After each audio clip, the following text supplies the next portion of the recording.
It has been 365 days since the last episode. Ladies and gentlemen, let's talk about last week.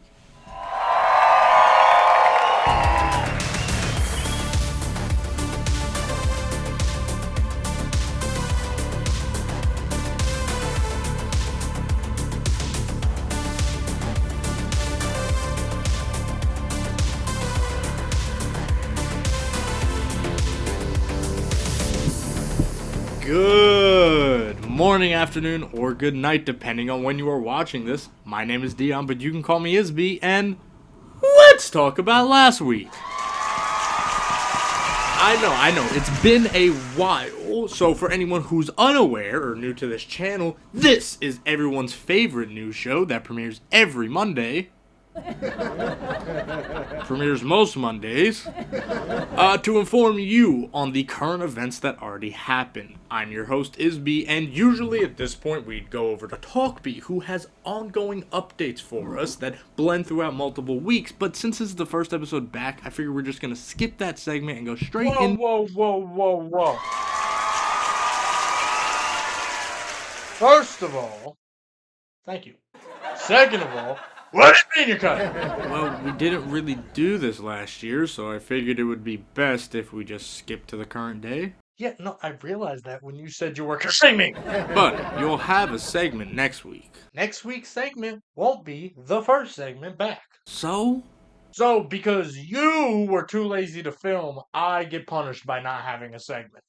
look, even if I gave you screen time, we don't have anything for you. I could make it up. You do it most of the time. Really? Okay, go. Like right now? Uh-huh. Like right now? Hi everybody, I'm TalkBe. Last year, Donald Trump got elected. Bad. Pedophile. The tariffs, bad. Sinners came out, was really good. Ozzy Osbourne died, pretty bad.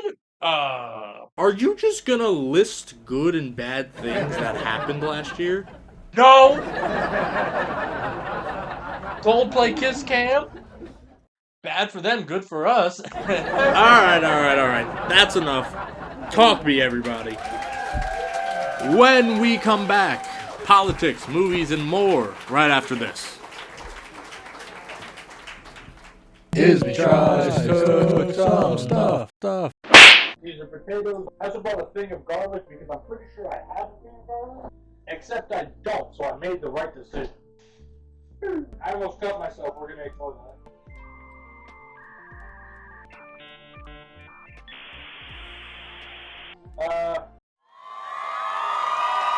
Welcome back to Let's Talk About Last Week, everyone's favorite news show. And as always, we're going to start off and ruin everyone's mood with the thing that killed Martin Luther King, white people in power. The teleprompter says politics, but I feel like that's the same thing, right? Starting our year off, Zohran Mamdani was sworn in at midnight, becoming the 112th mayor of New York City, but the first Democratic Socialist. He also swore in on the Quran, and everyone was completely normal about it. Starting off strong at number 1, Mamdani was sworn in on the Quran, which says men have complete authority of up to 4 wives, but women can only have 1 husband. How do you back the United States Constitution with the Quran and those beliefs? Mamdani was sworn in yesterday, first person to be sworn in with his hand on the Quran instead of the Bible. That is a problem. What's next? Is their money gonna say, "In Allah we trust"? The same bitches that were calling out Elon for voted for Zohran Mamdani, bro. When this man took the oath on the Quran, I was like, oh fuck. You're not even gonna assimilate to our culture, bro. You're gonna... When you saw him pull out that Quran, you know you was a little afraid. While there's a whole slew of incorrect statements in every single one of those videos, Donald Trump also did not swear on the Bible for his second term. Like, there's photo evidence. Rather than swearing on the Bible, Trump swore in on the thing that he got Eric for Christmas. Nothing. Speaking of Trump, brother, what hasn't he done? 3 days into the new year, and Trump kidnaps the president of another country, bombs several cities, defends his Gestapo killing civilians and gassing 6-month-old babies, and he starts his own Legion of Doom titled The Board of Peace, where Vladimir Putin was the first to get an invitation. I mean, Donald, what do you have to say for yourself? I want to really, yeah. When she gets it, and I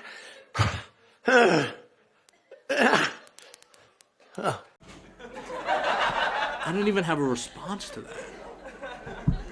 On a serious note, though, the Trump administration is one of the most embarrassing things to happen in the United States. Not a single country takes us seriously anymore. While the Europeans and the Africans are busy denouncing our actions, Russia, China, and North Korea are laughing at us, waiting for us to explode so they can take over. Meanwhile, Trump thinks everyone loves him, and it's impossible to tell whether or not he genuinely believes it or if he's just saying it in hopes that it will eventually come true. I mean, even Switzerland denounced their actions. Neutral fucking Switzerland.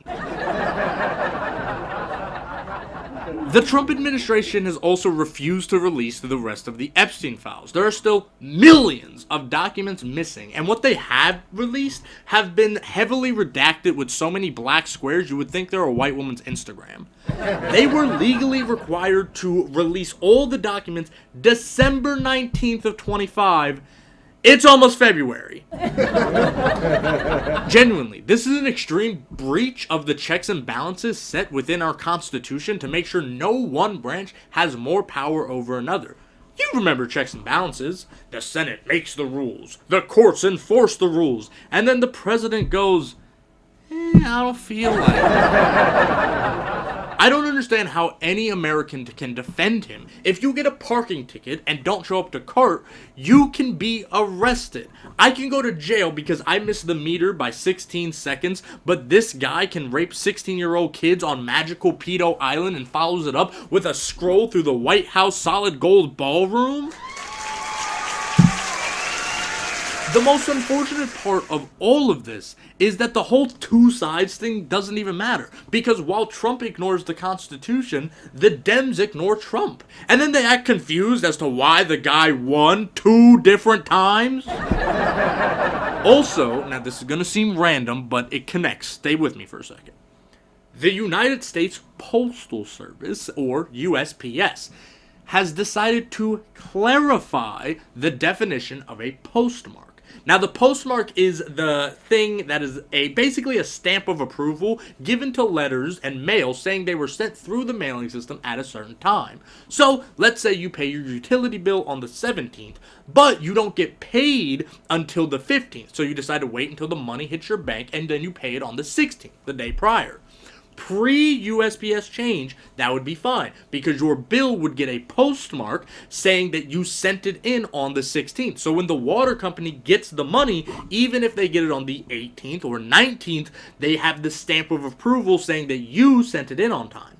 Now, due to the change, USPS states that general knowledge of postmarks do not reflect the realities of postal operations. And so now the postmark just means that the Postal Service touched the mail on that day. And it doesn't necessarily indicate that the mail was received that day.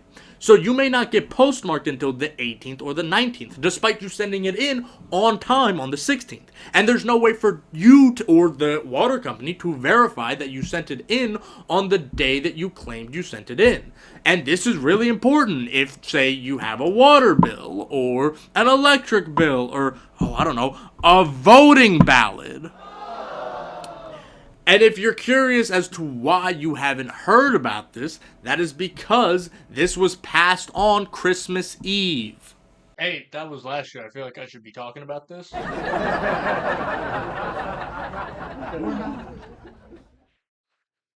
On a serious note, this is really important. Bills could have late fees despite not being late. Medical insurance information could remain unseen. And election night is the busiest night in the United States. It is literally not possible for tens of millions of ballots to be stamped within a 48 hour period. And if you don't think that was intentional, you haven't been paying attention. Speaking of paying attention, the United States slowly delves into an anti-vax state, as the CDC has cut down on the recommended vaccines for children from 17 down to 11.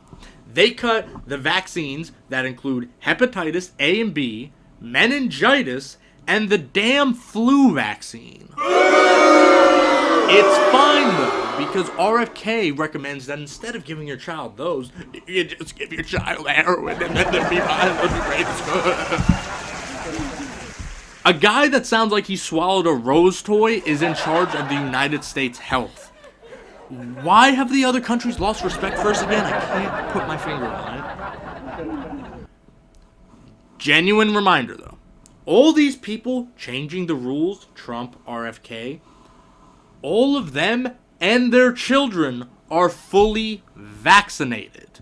Their children are safe. They want your children unsafe. Speaking of billionaires who break the law, Elon Musk. He continues to ruin Twitter in several ways, especially with his Grok AI system. Starting off in the beginning of the year, anyone with a subscription to the X platform was given the ability to change other users' images and then post them on their own profile. Now this obviously upset artists because you could change anyone's hard work with a few clicks of a button and claim it was yours. But it wasn't just limited to art. You could do it for pictures of anything and everyone, which is dangerous. We saw how quickly it could turn bad as a trend started where people realized that Gronk's media tab was mostly naked and half-naked women. Then, upon this realization, several OnlyFans models had taken advantage and started to ask Gronk voluntarily to put them in a bikini or remove their top. And while the ethics of AI and its use is in a completely different conversation, at least this part was consensual, because the women were literally asking for it. They were asking Gronk to do it. However, when the trend started, suddenly women who were very much not asking for it started to involuntarily have their clothes digitally removed. And while some individuals just straight up removed all of their pictures from the website to protect themselves, others were not so fast, leading to many individuals literally exposed to AI-generated revenge porn. Not only is this illegal and unethical, but due to the zero regulation on Gronk, children started to be undressed, including a child actor from Stranger Things. It was at this point where the powers that be decided to step in, presumably to avoid being sued by an actress who was in the most anticipated show of 2025, and now you may only ask Gronk for images if you have a premium subscription to the platform. But that's still not okay. You shouldn't be able to alter anyone's images with AI, especially a child. And putting it behind a paywall and privating Gronk's media tab does not fix the problem. It just makes your website a paid child pornography site. And to anyone who thinks that people just shouldn't put their images on the internet, also that's not how that works. Regardless of what a person posts, they still have the right to those images. They don't suddenly belong to you because you saw them. And more importantly, they have the right to respect and human decency. And if you agree that it's a respectful and human decent thing to do to not digitally nude someone, which means the bar is in hell, by the way, but you still go around and lecture women about online privacy, you're still at fault. But there are bad people, so you should just expect it. No, that's not it. If it's not a respectful thing to do, then you go after the people doing the disrespect and not the victims of the disrespect. If my car gets stolen, you don't go, well, that's what you get for having a nice car. You should know better. If someone gets raped, you don't go, well, rapists exist. What are you going to do about it? This is not how a proper society functions. The only positive outcome is that the UK is looking to make non-consensual intimate images illegal. However, am I the only one that remembers like 2 years ago when like Taylor Swift, Ice Spice, Ariana Grande, and a bunch of other famous women were having AI pictures shared with them, like shared of them, also on X, by the way, and then the United States was like, we're gonna fix this, but the only fix was that you couldn't search for Taylor Swift on Twitter for like 6 days while they removed all the pictures. In other sexual exploitation news, Will Smith has been confronted with a sexual harassment lawsuit after violinist and America's Got Talent star Brian King Joseph claims that he was fired from Smith's tour after rejecting advances from Will Smith. The suit basically states that King was accompanying Will Smith on his tour and that one night someone broke into King's room while he was gone and left cryptic messages and various items, to which King got the hotel management involved, stating that he felt understandably uncomfortable and unsafe. However, afterwards, he was told by members of Smith's team that he lied, made up the whole thing, and was eventually removed from Will Smith's tour entirely. And this is where the lawsuit comes in. Now, a big problem with the internet is that everyone loves to get clicks. So a lot of the titles and the people describing the lawsuit basically boil down to violinist claims Will Smith sexually assaulted him. But that's not the case. Part of the lawsuit is the sexual harassment charge because, yes, the individual who left the note heavily implied with the note and the items that sexual activity was going to be taking place. But the majority of the lawsuit is based on the fact that King feels that he was fired for reporting the incident and even called a liar by the management for reporting the incident. Whether or not Will Smith is complicit, Will Smith's team were the employers in the situation, and they have a legal obligation to protect their employees instead of just where the lawsuit states what seems to be retaliation for the initial report. And this is why he claims to have been fired. And that is the base of the lawsuit. Now, that's not to say that Brian King was innocent. Maybe he did make the whole thing up. But you can't dismiss someone's claim just because you like the other guy. Regardless, this is what Brian King had to say. Hey everybody, I just wanted to talk about something really important. Earlier this year, I was hired to be a performer on a major tour with somebody who is huge in the industry. So I was excited, proud of myself for getting the opportunity. Unfortunately, some things happened, and I can't get into the details of exactly what that was. Because it's already a legal issue right now. But the reason why I'm speaking out about this is because getting fired or getting blamed or shamed or threatened or anything like that, simply for reporting sexual misconduct or safety threats at work, is not okay. And I know that there's a lot of other people out there who have been afraid to speak up, and I understand. And if that's you, I see you. And that's pretty much it. More updates to come soon. Thanks for listening. How do you respond to the allegations that you groomed Brian Joseph King? Come on, man. Is that really funny? Yeah? Not gonna lie, if I ever get accused of sexual misconduct, I'm probably not gonna laugh at the concept. But that's just me. Regardless, let's hope this mess gets cleared up and both parties get the best outcome. Moving on to something a little more lighthearted, let's move over to young people's favorite segment, News for the Unemployed. News for the unemployed. Ashley Tisdale, famous actress known for her roles on Disney Channel, started her 26 with an online essay about a toxic mom group. For those of us with the jobs, a mom group is just a bunch of moms who get together and have playdates with each other, but they use their kids as an excuse as to why they're hanging out. Anyways, she stated in the essay that she felt like she was getting phased out and intentionally left out of various playdates. Now, the reason this story got huge is because the internet, being the detectives that they are, have assumed the mom group actually involved a lot of famous people, including Mandy Moore, Meghan Trainor, and Hilary Duff. And now, none of these women have explicitly come out to confirm or deny any of these allegations. At least one member was basically confirmed after Hilary Duff's husband, Matthew posted an image saying, and quote, "When you're the most self-obsessed tone-deaf person on Earth, other moms tend to shift their focus on their actual toddlers. The image being a reference to Ashley's interview on The Cut where she talked about the mom group initially. This had a lot of people upset because they felt like it was a man intruding upon women's drama. However, this isn't a man, this is her husband. And if you start talking shit about a man's wife, your gender identity doesn't matter, he's going to stand up for her.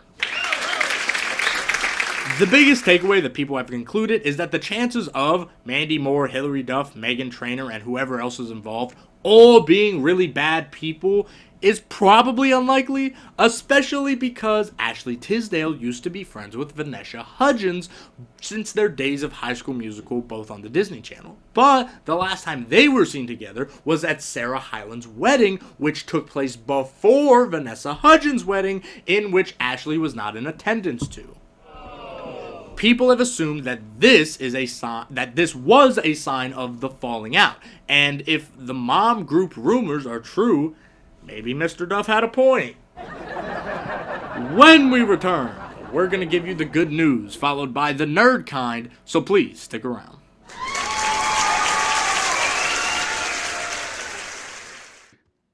Oh yeah? You think you're gonna get it? Watch this.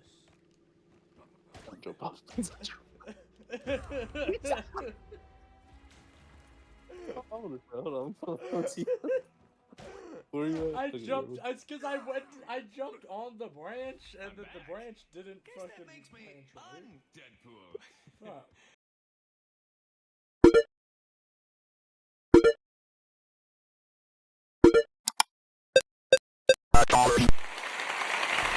Hey, welcome back to Let's Talk About Last Week. Let's move on to some positive news stories. Now, this is going to start sad, but I need you to stay with me, okay?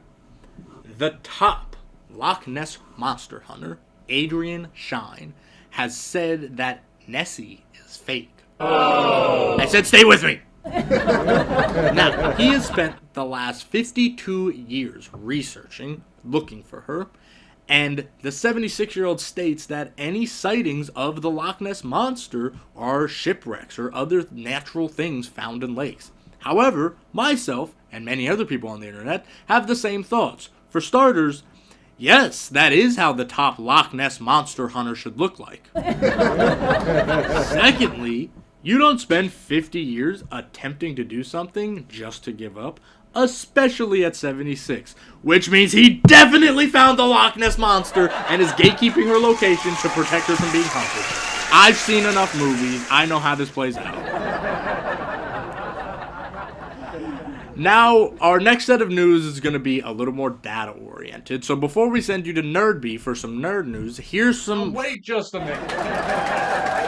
What? No! Stop applauding him, you're reinforcing his behavior. What do you mean the nerd gets a segment and I don't? Do you want to give the people the positive news? Yeah, actually, I do. Fine, if it'll get you to stop interrupting me. Ladies and gentlemen, before we get into nerd news with NerdBe, here's TalkBe with some positively positive pronouncements. Oh, really? I thought I was going to have to argue way more. I had like a whole speech. Thank you, Tisby. To start off with the green sea turtle, no longer in danger, and neither is the giant panda. 2 species down, only 8 million more to go. Also, the hole in the ozone layer is the smallest it's been in like 5 years, which is great. And I'm sure all that AI use is absolutely helping the situation. Positive segment. Right. Scientists have come up with a plastic that is extremely biodegradable and like dissolves within 5 minutes because it's made with like plants and leaves and whatever else. Also, something interesting. Kenya has opened up the world's largest rhino sanctuary to help save the black rhino. And that's something that would never happen here in the U.S., not because we don't actually have rhinos in the wild, but because the moment that they announce that they're opening a sanctuary for the black rhino, 50% of our human population would go, well, why isn't there a sanctuary for the white rhino?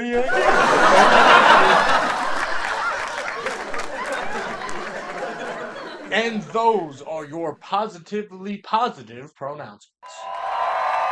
And with that, think positive messages. Ladies and gentlemen, our third half, NerdBe with Nerd News.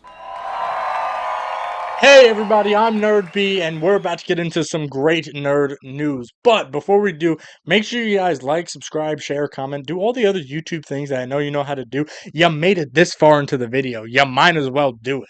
But with that being said, going to our first segment, who's up first? Who's on first? Why are you asking me? I don't know. Let's start off 2026 because we all refuse to stop aging. There are several more characters that have now moved over into the public domain, to include the iconic Betty Boop, the first rendition of Pluto the dog, known as Rover, the little engine that could, the first 4 Nancy Drew books, and Flip the Frog. We all remember Flip the Frog, right guys?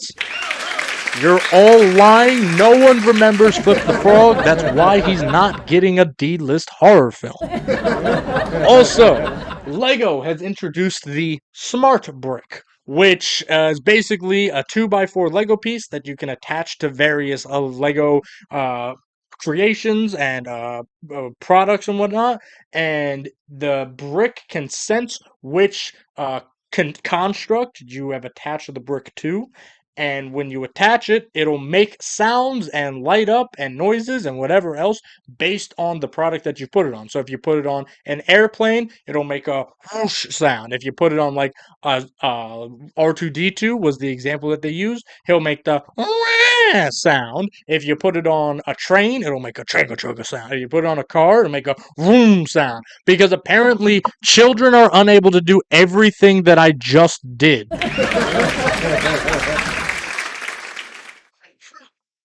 In some sad news, the Cartoon Network hotel in Pennsylvania has shut down and will transform into a Dutch wonderland. And this is pretty sad because HBO kind of seems to just forget about Cartoon Network as a whole.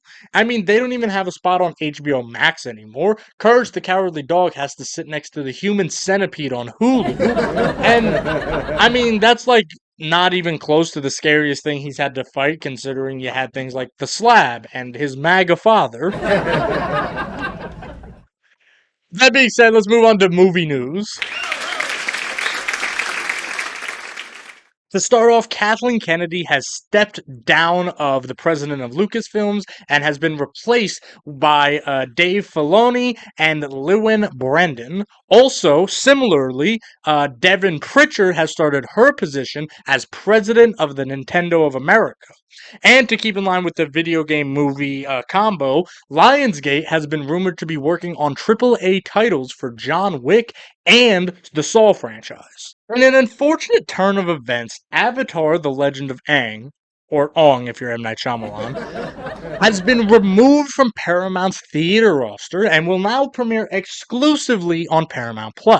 Now, this is really unfortunate. Personally, I was really looking forward to seeing this on my birthday last year when it was initially announced because it was coming out around my birthday. But now I have to pirate it on 123 Movies just to see a prequel about why this bald nomad is a horrible father. I could just watch home videos of my grandparents for that. On a genuine note, though, Paramount is setting this film up to be a failure by putting it on an exclusive streaming service that like 4 people have, by the way. You guarantee that this film makes $0 rather than however much it would make if people went to the theater and we could actively see the profit. So now, as a company, they can flub their numbers and then they can turn to their shareholders and be like, see, no one wants 2D animated films anymore. Another 3D SpongeBob movie. And that's not even mentioning how much Paramount has been trying to cater to the current president of the United States of America, and Atla as a franchise spends 80% of its screen time advocating against genocide, environmental destruction, imperialism, parental abuse, basically everything Donald Trump is known for. In fact, the only reason why I'm sure that they're still allowing this to go upon Paramount Plus is because the other 20% of Atla is children making out, which Donald Trump loves. You know, quite frankly, I'm not too sure about this Avatar. This Kamala seems very similar to my Kamala. Very brown, very liberal, very female, and I just don't appreciate. Wait. Is that a small, baldless child? Oh, and he doesn't have a home? My friend Jeffrey has a great place for you to stay. It's an island similar to yours. In other Paramount Makes Bad Decisions, Warner Brothers Discovery is still in a custody battle between Netflix and Paramount, wherein Paramount is playing the divorced alcoholic mother who only wants custody of the child, not because they love the child, but because they want the alimony check. Despite WB basically begging Netflix to take it, Paramount attempted an all-cash hostile takeover that was valued at about $108 billion. WB, however, rejected the deal, and now Paramount has filed a lawsuit demanding that WB disclose the information about the Netflix merger because they're basically being unfair, because I guess no means no just doesn't matter to billionaire CEOs. And quote, WB has failed to include any discourse about how it valued the overall Netflix transaction. However, WB says Paramount Skydance is seeking to distract with a merciless lawsuit and attacks on a board that has delivered on unprecedented amount of shareholder value. Now, for us average consumers, it's important to note that while it doesn't look good, neither of these are finalized yet. Netflix doesn't have control over WB, and neither does Warner Brothers. And whichever one does end up gaining control, a large monopoly will exist with many, many, many IPs. That is why the Writers Guild and many lawmakers would love to stop any of these mergers from happening. I personally don't want Netflix to get it because what do you mean you're only going to give the studio 17 days in a movie theater before you put it on your website? I have to see Justice League in 17 days, otherwise I gotta watch it on my shitty TV. Most people can't have bills and they can only afford to see a movie a few times a year. Now they have to plan their finances around Lord of the Rings dropping. In more uplifting news, talking about WB, Sebastian Stan has been cast as Harvey Dent in The Batman Part 2, and Scarlett Johansson reportedly has been cast, but her role remains to be announced. Speaking of Scarlett Johansson, though, she is no longer the highest-grossing actor, as James Cameron has become the first director to have 4 consecutive films make $1 billion, and he cast Zoe Saldana in 3 of them. That plus James Gunn casting her as Gamora, she has grossed roughly $15 billion. It also has been announced that Tegan Croft and Milo Manium have been cast as Rapunzel and Flynn Rider respectively for Disney's live-action Tangled remake, meaning the only princesses to not get a live-action adaptation are the minorities. Merida's from Pixar, she can basically say the N-word. And finally, a 4-part series of animated films based on the iconic Batman Nightfall storyline will be released, and part 1 is coming out later this year. Moving on to television news. Since Donald Trump has cut funding for PBS last year, the Corporation for Public Broadcasting, which was the primary funding member of PBS Kids, has shut down after 58 years. While PBS has stated that they are still going strong, it's important that we, the people, continue to fund public broadcasting because a child shouldn't have to suffer because our leader is an idiot. There are also several television shows coming out this year that you can look forward to include Stephen King's Carrie television adaptation, DC's Lanterns on HBO Max, Marvel's Wonder Man, and Vision Quest are to premiere on Disney+, as well as Season 2s for Daredevil Born Again, X-Men 97, and Your Friendly Neighborhood Spider-Man. More Season 2s include Netflix's live-action One Piece and Netflix's live-action Avatar The Last Airbender, and Netflix's Devil May Cry anime, as well as Seth MacFarlane's Ted on Peacock. Amazon Prime will premiere Spider Noir starring Nicolas Cage, Invincible Season 4, and The Boys final season. Euphoria, House of Dragon, and My Adventures with Superman will all premiere with a 3rd season. Ted Lasso Season 4, The Outer Banks Season 5, The Scrubs Revival, Young Sherlock, The Legally Blonde prequel show, and Stranger Things Tales from 85. These and many, many more shows will be coming out later this year, so please support these shows because we know that Networks love to cancel television nowadays. And finally, it's a new year, but death doesn't stop. So please, as always, let's take a moment as we go into our In Memoriam segment. Victoria Jones, daughter of Tommy Lee Jones, has passed away at the age of 34. Sega's co-founder, David Rawson, has passed away at the age of 95. Guy Moon, the iconic composer of several childhood classics like Fairly Odd Parents, Big Time Rush, and Johnny Test, has passed away. Bob Weir, a founding member of the Grateful Dead band. And both Renee Good and Keith Porter Jr., just two of the hundreds of innocent people who leave families behind because they were murdered by men that were given too much power. Please take time to remember these wonderful people and the gifts that they have brought into the world. Call your loved ones, and as always, back to you, Isby. Thank you, NerdBe, and thank you for watching. I hope you enjoyed it, and we really are happy to be back. Before you leave, please check out the other series on this channel, including the spin-off interview show For the People. Please make sure you like, comment, subscribe, share this video with your dog, cat, mouse, or spouse, and now you're caught up on last week. I'll see you guys real soon.